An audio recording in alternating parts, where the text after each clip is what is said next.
الحمد للہ رب العالمین والصلاة والسلام علی حبیبہ محمد وآلہ وصحبہ اجمعین۔ اعوذ باللہ من الشیطان الرجیم، بسم اللہ الرحمن الرحیم۔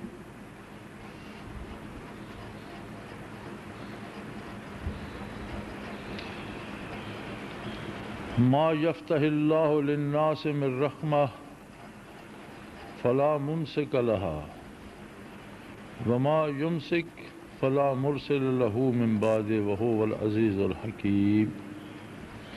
اللہم سبحانک لا علم لنا الا ما علمتنا انک انت العزیز الحکیم۔ مولاي صل وسلم دائما ابدا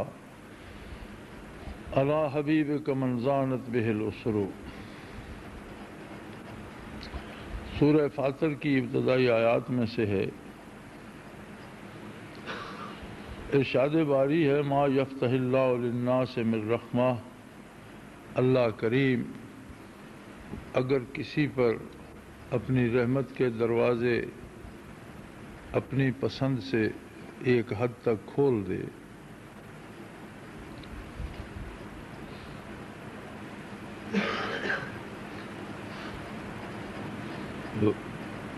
وما یمسک، کوئی اسے فلا ممسک لہا، کوئی اسے بند نہیں کر سکتا، کوئی روکنے والا نہیں۔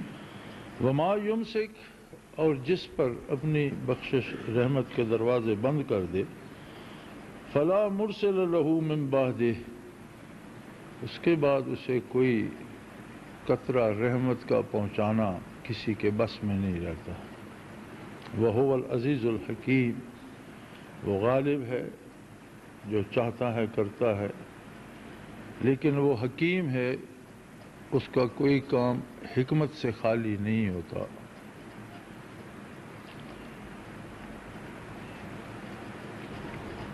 جب نبی علیہ السلام کو ارشاد فرمایا گیا کہ کچھ لوگ ایسے ہیں انذرتہم ام لم تنذرہم لا یؤمنون،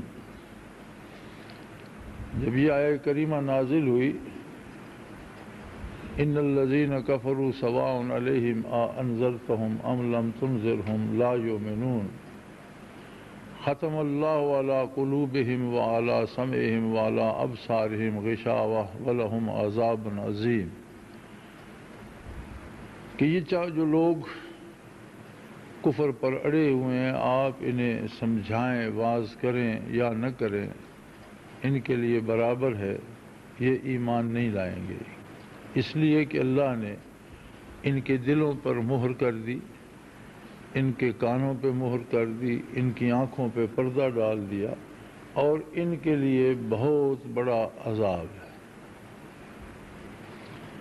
تو عرض یہ کی گئی یا رسول اللہ صلی اللہ علیہ وسلم، جب اللہ کسی کے دل پہ مہر کر دیتے ہیں تو پھر اسے سزا کیوں دیں گے؟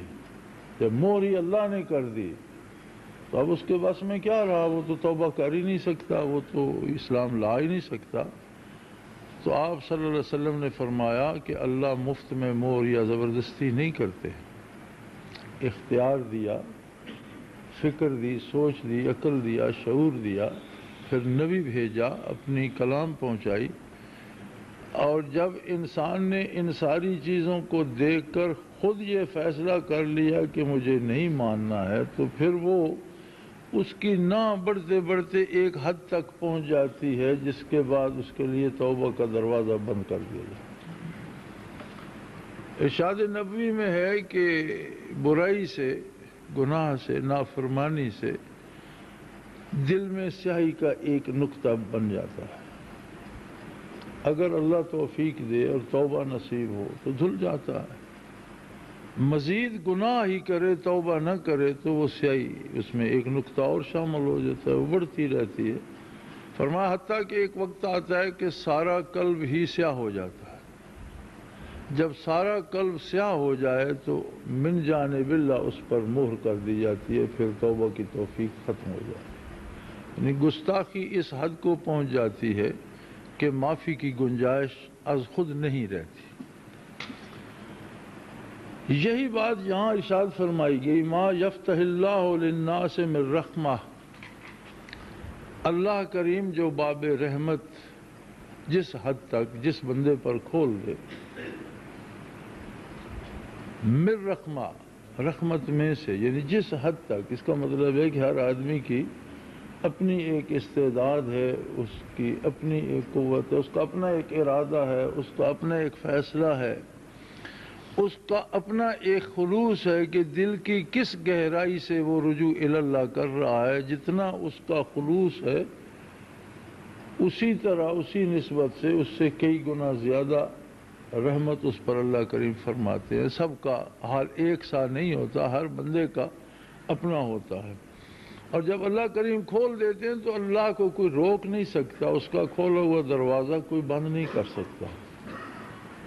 وما یمسک، اور جب کسی پر بند کر دیتا ہے، فلا مرسل لہ من بعد، پھر کوئی بادشاہ، کوئی حکمران، کوئی سلطان، کوئی فوج، کوئی لشکر، کوئی طاقتور، کوئی رشوت دے کر کوئی کسی طرح پھر وہ کھولا نہیں جا سکتا، اس لیے کہ وہ سب پر غالب ہے، کوئی اسے مجبور نہیں کر سکتا۔ لیکن الحکیم ہے، وہ اس کے فیصلے حکمت سے خالی نہیں ہوتے۔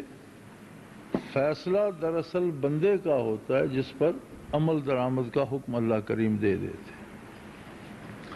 اگر ظاہر معنی پہ تو لیا جائے تو پھر تو بندہ محض بے اختیار ہے، رب نے چاہا تو دروازہ کھول دیا رحمت کا اور وہ نیک ہو گیا، اور اللہ نے بند کر دیا تو بدکار ہو گیا۔ لیکن حق یہ ہے کہ اللہ جس ارادے سے بندہ رجوع اللہ کرتا ہے، اس پائے کی رحمت اس سے زیادہ رحمت سے اسے نوازتے، اور جس درجے کا انکار کرتا ہے، جس درجے کا انکار اس کے دل میں، اس کے دل کی گہرائی میں ہوتا ہے، اس طرح کا کفر لگ جاتا ہے۔ اعمال ظاہری کی توفیق اگر قلب ساتھ نہ دے تو ایک رسم رہ جاتی ہے۔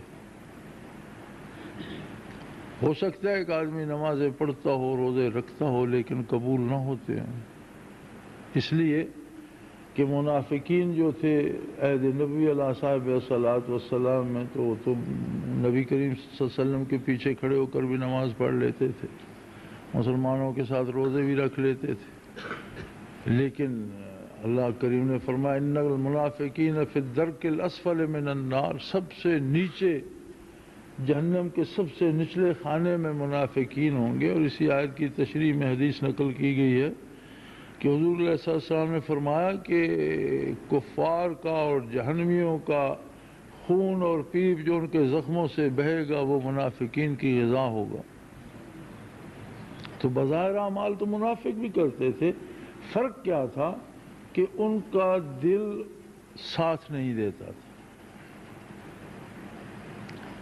تصوف و سلوک کیا ہے؟ یہ کوئی دین سے، فقہ سے، شریعت سے الگ چیز نہیں ہے، بلکہ یہ وہ مجاہدہ، یہ وہ محنت ہے کہ جو تعمیل احکام شرعی کی، جو تعمیل قرآن و سنت کی ہم کرتے ہیں، اس میں ہمارا دل، ہماری فکر، ہمارا ضمیر، ہمارا باطن بھی شامل ہو جائے، وہ ظاہر داری نہ رہے بلکہ دل کی گہرائی سے ہماری شمولیت اس میں ہو جائے۔ اور جب دل شامل ہوتا ہے تو پھر اطاعت میں اسے سکون ملتا ہے، لذت ملتی ہے، اطاعت کے لیے یہ چاہتا ہے۔ ایک واقعہ تھا، امام ابو حنیفہ رحمۃ اللہ تعالی علیہ کی سوانے میں کسی نے لکھا کہ سارا دن علمی بحث و تمہیس، فقہ کی تدوین، لوگوں کے فتووں کا جواب، اس مصروفیت میں گزرتا، تھوڑی دیر آپ استراحت فرماتے، اور جب تھوڑی سی رات گزار کے کھڑے ہو جاتے تو تہجد نماز تہجد کی اتنی لمبی پڑھا کرتے تھے کہ رات اس میں بسر ہو جاتی، فجر کی نماز تک کھڑے رہتے۔ تو جب آپ کا وصال ہوا تو پڑوسی سے اس کے بچے نے پوچھا کہ جب ہم رات کو یہ کھڑکی ہوا کے لیے کھول کر سوتے تھے تو یہ جو ہمارے پڑوس سے ہے نا، اس میں ایک ٹنڈ منڈ درخت تھا، اس پر کوئی شاخ پتے تو نہیں تھے، ڈالے نہیں تھے، لیکن تنا کھڑا تھا۔ تو اب تو شاید انہوں نے نکلوا دیا، تو اس نے کہا نہیں بیٹا وہ درخت کا تنا نہیں، وہ امام ابو حنیفہ رحمۃ اللہ علیہ تھے، جنہیں تو نے آدھی رات کو کھڑے دیکھا اور پھر ساری رات کھڑے ہی دیکھا جب آنکھ کھلی۔ تو یہ واقعہ تھا۔ تو یہاں ایک شخص تھا غلام احمد پرویز کا پیروکار، نورپور، یہ بات ہو رہی تھی، وہ کتاب میں واقعہ تھا، تو وہ کہنے لگا یہ ممکن نہیں ہے۔ ویسے ہی بزرگوں کے فضائل میں یہ لکھتے رہتے ہیں، ایسا کب ممکن ہے؟ میں نے کہا کہاں کے رہنے والے ہو؟ میں لاہور کا رہنے والا ہوں، یہاں کسی محکمے میں تھا۔ میں نے کہا لاہور اگر تم گانے بجانے والے یا پیشہ ور عورتوں کے محلے میں جاؤ تو ان کی ساری عمر شام سے صبح تک گانے بجانے یا ناچنے یا پیشہ کرنے میں گزر جاتی ہے، انہیں نیند کیوں نہیں آتی؟ ان کی ضرورت ہوگی یا ان کا لالچ ہوگا یا ان کا طمع ہوگا یا دولت سمیٹنے کے لیے ہوگی، کسی غرض کے لیے ان کی عمر بیت جاتی ہے شام کو صبح کرتے ہوئے۔ اگر چند ٹکوں کے لیے عزت بیچنے والی عورت ساری رات بیدار رہ سکتی ہے تو جس کی ہر تسبیح میں جمال الہی ہو اس کے لیے ناممکن نظر آتا ہے تو؟ ہاں میں نے کہا جو نمازیں تم پڑھتے ہو ان میں نہیں کھڑا رہا جا سکتا، کیونکہ تم ایمان سے خالی ہو اور رسم نماز کی نبھا رہے ہو، تو ان میں تو مشکل ہے، جس حال میں تم ہو اس میں مشکل ہے۔ لیکن اگر اللہ تمہیں توبہ کی توفیق دے اور کوئی تمہیں اس لذت سے آشنا کر دے اور تمہارے دل میں بھی کوئی تجلی جمال الہی کی آ جائے تو پھر تم سمجھو گے کہ یہ مشکل نہیں بلکہ زندگی اسی میں ہے، لطفی اسی میں ہے۔ تو دل جب زندہ ہوتا ہے، دل کا جب شعور بیدار ہوتا ہے، دل جب صاف ہوتا ہے، دل کا رشتہ جب جمال باری سے قائم ہوتا ہے، اور اس کے قیام کا واحد ذریعہ قرآن حکیم نے بار بار جس پہ زور دیا وہ ذکر الہی ہے، یعنی کوئی نسبت ہونی چاہیے نا تعلق کے لیے۔ تو مخلوق سے تو مخلوق ہونے کی نسبت تو ہے، خواہ کسی طرح بھی صحیح، لیکن خالق اور مخلوق میں کیا نسبت؟ وہ خالق ہے، وہ ازلی و ابدی ہے، ہم مخلوق ہیں اور فانی ہیں۔ اس کی ذات کو آپ کسی مثال سے نہیں سمجھا سکتے، آپ ظاہری آنکھ سے اسے دیکھ نہیں سکتے، اس کی بات سننے کی آپ میں استعداد نہیں ہے کہ براہ راست کوئی وحی الہی سن رہے، پھر نسبت کس طرح پیدا ہو؟ اسی لیے بار بار کتاب اللہ میں ارشاد ہوا کہ اذکروا اللہ ذکرا کثیرا، کہ کثرت سے میرا نام پکارتے رہو، اللہ اللہ کرتے رہو۔ یہ جو کثرت سے تم میرے نام کی تکرار کرو گے یہ تمہارے دل میں ایک اندیکھا تعلق میرے ساتھ پیدا کر دے گا۔ اور فرائض نبوت میں سے ایک فرض ہے، 4 فرائض نبوت میں سے ایک فرض ہے وَيُزَكِّيهِمْ، کہ ان کے دلوں کو پاک کیا جائے، روشن کیا جائے، منور کیا جائے۔ نبی علیہ السلام نے جہاں قرآن حکیم کی تعلیم فرمائی، جہاں فقہ تعلیم فرمایا، جہاں اعمال کی تعلیم فرمائی، تربیت فرمائی، وہاں قلوب کا تزکیہ بھی کیا کہ ذات باری کے ساتھ دل کا رشتہ، یہی فضیلت ہے صحابہ کرام کی، ورنہ نمازی تو شاید کوئی غیر صحابی بھی ایسا مل جائے جس نے صحابہ سے زیادہ نمازیں پڑھی ہوں، تسبیحات میں بھی کوئی بندہ مل سکتا ہے، جہاد میں بھی ہو سکتا ہے کہ کسی نے زیادہ عمر گزاری ہو، اعمال تو وہی ہیں جو صحابہ کبار رضوان اللہ علیہ مجمعین کے زمانے میں تھے، وہی اعمال آج بھی ہیں، اور اللہ کے بندے بڑا بڑا مجاہدہ کرتے ہیں، لیکن کوئی صحابی کیا ان کی گرد پا کے برابر کوئی نہیں بن سکتا۔ کیوں؟ اس لیے کہ صرف اعمال ظاہری نہیں تھے، براہ راست قلب اطہر سے ان کے قلوب کا تزکیہ ہو رہا۔ اب وہ تو کسی کو نصیب نہیں، وہ تو انہی کا حصہ تھا، کوئی ان کا ہمسر کیسے ہو سکتا ہے؟ اور اللہ کی کروڑوں کروڑوں رحمتیں ہوں ان بندوں پر جنہیں اللہ کریم نے اپنی اس خصوصی رحمت کی تقسیم کے لیے منتخب فرما لیا۔ اہل اللہ میں بھی دو قسم کے لوگ ہوتے ہیں۔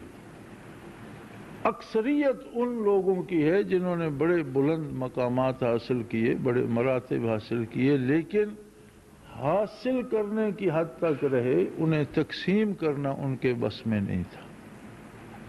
لاکھوں لوگ مرید ہوئے، انہیں ان کی اصلاح کی، عقائد کی اصلاح کی، تسبیحات بتائی، تلاوت کرنے کا حکم دیا، نیک بنا دیا انہیں، لیکن درد دل اور کیفیات بانٹنے والے لوگ صدیوں میں کبھی کبھی پیدا ہوتے۔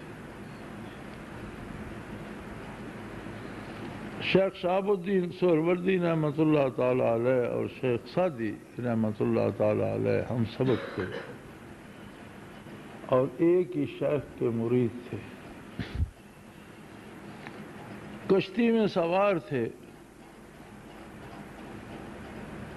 چونکہ ملتان کے پاس سے گزرتا ہے دریائے سندھ، تو دریا عبور کر رہے تھے اور کشتی میں سوار تھے۔ شیخ شہاب الدین سہروردی کے پاس ہم سبق تھے، غوث بہاء الحق اور شیخ سعدی رحمۃ اللہ۔ تو شیخ شہاب الدین سہروردی رحمۃ اللہ علیہ نے پوچھا کہ بہاء الحق کیا چاہتے ہو تم؟ جو کہو میں تمہارے لیے دعا کرتا ہوں۔ ایک وقت ہوتا ہے اہل اللہ کا، آ گئی ان کے مزاج میں کہ بہاء الحق کیا چاہتے ہو تم؟ ہر وقت میرے ساتھ ہو، کیا چاہتے ہو؟ انہوں نے کہ حضرت غوثیت میخواہ ہوں، اللہ مجھے غوث بنا دے۔ ہم زمانہ تھے معین الدین اجمیری رحمۃ اللہ تعالی علیہ اور غوث بہاء الحق رحمۃ اللہ علیہ۔ غوث بہاء الحق رحمۃ اللہ علیہ کے منازل 7ویں عرش تک، اور معین الدین اجمیری 9 عرش عبور کر کے عالم امر میں ہے، لیکن غوث بہاء الحق کو بنایا۔ غوثیت بہاء الحق کو ملی۔ یہ مناصب اس طرح سے ہوتے ہیں کہ ملک میں شاید کتنے پی ایچ ڈی پھرتے ہیں، لیکن ہو سکتا ہے گورنر ہمارا میٹرک پاس ہو۔ اب بی اے کی شرط لگی تو کتنے وزیر اعظم بھی رہ گئے جو کبھی وزیر اعلیٰ یا وزیر اعظم رہ چکے ہیں، ان میں بی اے کوئی نہیں، اور کتنے ہمیں دھکے کھاتے پھرتے ہیں۔ منازل کی حیثیت اسی طرح ہے جس طرح یہ ڈگریاں ہم حاصل کرتے ہیں، اور منصب کی حیثیت اس طرح ہے جس طرح سرکاری عہدہ ہوتا ہے۔ تو ان کے شیخ نے دعا کی، شیخ شہاب الدین سہروردی رحمۃ اللہ علیہ خود غوث تھے، بہاء الحق رحمۃ اللہ نے شیخ سے غوثیت مانگی، اللہ نے غوثیت دے دی۔ معین الدین اجمیری رحمۃ اللہ علیہ کی خدمت میں حضرت نے فرمایا تو حاضر ہوئے کچھ ساتھی، تو وہ فرماتے تھے اللہ بے نیاز ہے، محنتیں ہم نے کی، غوث بہاء الحق کو بنا دیا۔ تو بہاء الحق رحمۃ اللہ علیہ کے بعد انہوں نے شیخ سعدی رحمۃ اللہ سے پوچھا کہ سعدی تو چیز میں خواہی، تیری کیا آرزو ہے؟ انہوں نے عرض کی حضرت درد دل میخواہ۔ غوثیت پر انہوں نے جواب نہیں دیا، خاموش رہے، اور بہاء الحق غوث بن بھی گئے۔ جب سعدی رحمۃ اللہ علیہ نے کہا حضرت درد دل میخواہ، تو انہوں نے پلٹ کر فرمایا چیز عظیم خاص تھی، تم بڑی مصیبت پا دیتا، بہت بڑی چیز منگ لی۔ فرمایا چیز عظیم خاص تھی، تو نے بہت بڑی دولت کا مطالبہ کیا۔ تو یہ سارے سلوک کا حاصل وہ درد دل ہے جو اللہ کے بندے بانٹتے ہیں، اور بارگاہ نبوی سے لے کر بانٹتے ہیں، قلب اطہر سے لے کر بانٹتے ہیں، چونکہ دنیا میں رحمت مجسم ہے آقا نامدار صلی اللہ علیہ وآلہ وسلم، وما ارسلناک الا رحمت للعالمین۔ ہر رحمت کا باب اسی دروازے پہ کھلتا ہے، اللہ نے تو رحمت مجسم کر کے عطا کر دی۔ اب کتنا کوئی قرب حاصل کرتا ہے، کس خلوص سے حاصل کرتا ہے، کتنا اتباع کرتا ہے اور کس خلوص سے کرتا ہے، اور دل میں وہ خلوص، وہ وارفتگی، وہ شیفتگی لانے کے لیے یہ شب و روز کی اللہ اللہ یہ دل کی پالش ہے. جیسے ارشاد نبوی ہے علی صاحب الصلاۃ والسلام، لکل شیء ثقالۃ و ثقالۃ القلوب ذکر اللہ، او کما قال رسول اللہ صلی اللہ علیہ وسلم، کہ ہر چیز کی پالش ہوتی ہے جس سے اسے صاف کر دیا جاتا ہے، چمکا دیا جاتا ہے. دلوں کی پالش اللہ کا ذکر ہے. تو جو وقت زندگی میں اللہ نے عطا فرمایا ہے، جو لمحات اس نے بخشے ہیں، وہ ایک دن کی فرصت ہے، 2 کی ہے، 4 کی ہے. رات دن چونکہ آپ باقی سارے امور چھوڑ کر آ گئے ہیں، تو ان کو جن کو فزیکلی چھوڑ رہے ہیں ان کو ذہنی طور پر بھی چھوڑ دیں اور پوری طرح متوجہ ہو جائیں قلب کی طرف. جتنی محنت لگی اللہ پاک سب کو کامیاب فرمائے. اور وہ ایسا کریم ہے کہ وہ کسی کو خالی نہیں لوٹاتا.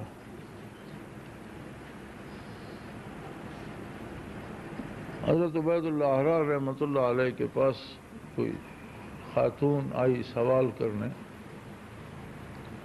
آپ تشریف فرما تھے تو اس نے کہا، اس کے ہاتھ میں ایک پیالہ تھا، تو انہوں نے کہا حضور میرا بچہ بیمار ہے اور مجھے کسی نے کہا ہے کہ اسے شہد چٹاؤ اور بازار سے خریدنے کی ہمت نہیں ہے. تو انہوں نے اپنے اس کو دیکھا معتمم کی طرف، خزانچی کی طرف، اسے کہا اسے ایک مشکیزہ شہد کا دے دو. یہ چھوٹے بکرے جو ہوتے ہیں ان کی کھال کے چھوٹے چھوٹے مشکیزے بناتے تھے جن میں 15-20 سیر شہد آ جاتا تھا اور گھی اور شہد ان میں رکھا جاتا تھا، چمڑے کے مشکیزے بنا. انہوں نے فرمایا اسے ایک مشکیزہ دے دو. وہ تو دعائیں دیتی چلی گئی. تو اس نے پوچھا حضور اس کے ہاتھ میں تو پیالہ تھا، اس میں پاؤ بھر شہد آ جاتا، آدھ سیر آ جاتا، تو آپ نے 20 سیر کا مشکیزہ اٹھا کر اسے دے دیا. فرمایا وہ سوال کر رہی تھی اپنی حیثیت کے مطابق، مجھے دینا ہے اپنی حیثیت کے مطابق، ورنہ کل اللہ مجھ سے پوچھے گا کہ اس میں تو ایک پاؤ شاید بھی اس کے لیے تو بڑا خزانہ تھا، لیکن تیرے پاس تو 50 مشکیزیں لٹک رہے تھے، تو نے بھی وہ پیالہ ہی دیا، تو میں کیا جواب دوں. اگر اللہ کے بندوں کا مزاج ایسا ہے تو خود اللہ کا کرم کیسا ہوگا. بندہ مانگتا اپنی حیثیت سے ہے، وہ دیتا اپنی شان کے مطابق. ہم مانگتے ہیں جتنا ہماری سوچ ہے، فکر ہے، استعداد ہے، ہم اس انداز سے مانگتے ہیں، اور جب وہ عطا کرتا ہے تو وہ اپنی شان کے مطابق عطا کرتا ہے. ذروں کو ہیرے بنا دیتا ہے، وہ قادر ہے.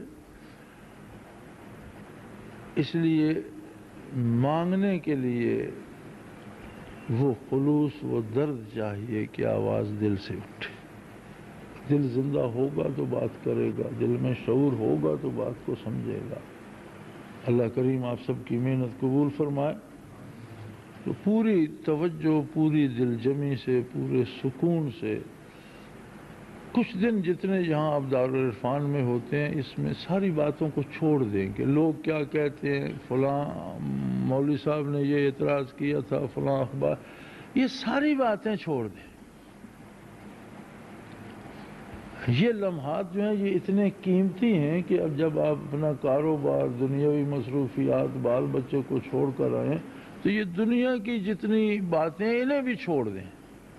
بالکل یوں سمجھیں کہ ہمارا دنیا سے کوئی تعلق نہیں، ہمیں یہی کرنا ہے.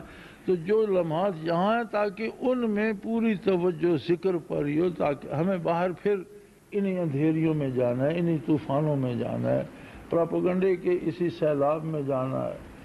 اور سب سے نقصان دہ ہوتا ہے پراپیگنڈا، جس کے لیے اللہ کریم نے فرمایا لا یخافون لومۃ لائم، 1400 سال پہلے فرمایا کہ لوگ عظمت اسلام کے خلاف پراپیگنڈا کریں گے، نبی علیہ السلام کے خلاف کریں گے، دین کی حقانیت پر اعتراض کریں گے، اسلامی حدود پر اعتراض کریں گے، اسلامی افکار پر. اور وہ سارے آج تو ہم دیکھ رہے، اس زمانے میں تو کسی کو جرأت نہیں تھی، لیکن آج ہم دیکھ رہے ہیں یہ ساری باتیں ہمارے سامنے.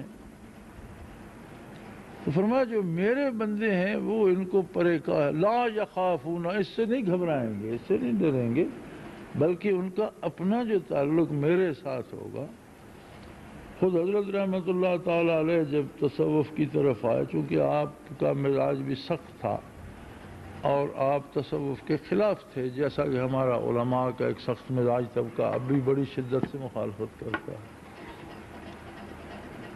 تو لنگر مخدوم میں یہ بات چل نکلی اور آپ اس کے خلاف دلائل دے رہے تھے کہ یہ اس میں یہ خامی ہے، یہ خامی ہے، یہ خامی ہے۔ تو خواجہ عبد الرحیم رحمۃ اللہ تعالی جو حضرت کے شیخ تھے، وہ وہاں تشریف فرما تھے، بزرگ آدمی تھے، بوڑھے تھے۔ تو ساری باتیں سننے کے بعد انہوں نے بول پن سے ایک جملہ کہا، انہوں نے کہا مولانا آپ نے بڑی دلیلیں دی ہیں، لیکن مجھ سے تو قبر والے بات کرتے ہیں، میں کیسے مانوں نہیں سنتے؟ وہ ایک جملہ حضرت رحمۃ اللہ علیہ کو تبدیل کرنے کے لیے کافی تھا۔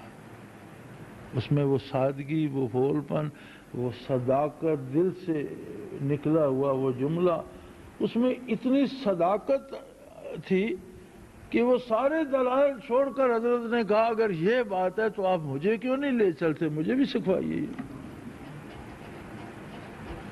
کوئی دلیل نہیں تھی، اب یہ کوئی کتابی دلیل ہے یا عقلی دلیل ہے یا شرعی دلیل ہے یا کوئی منطق ہے اس میں یا کوئی اس میں کیا ہے؟ چھوٹا سا ایک جملہ کہ حضرت آپ کے دلائل اپنی جگہ، لیکن ہم کیسے مان لیں جب میرے ساتھ تو میرا شیخ قبر سے باتیں کرتا ہے تو میں آپ کی بات کیسے مانوں؟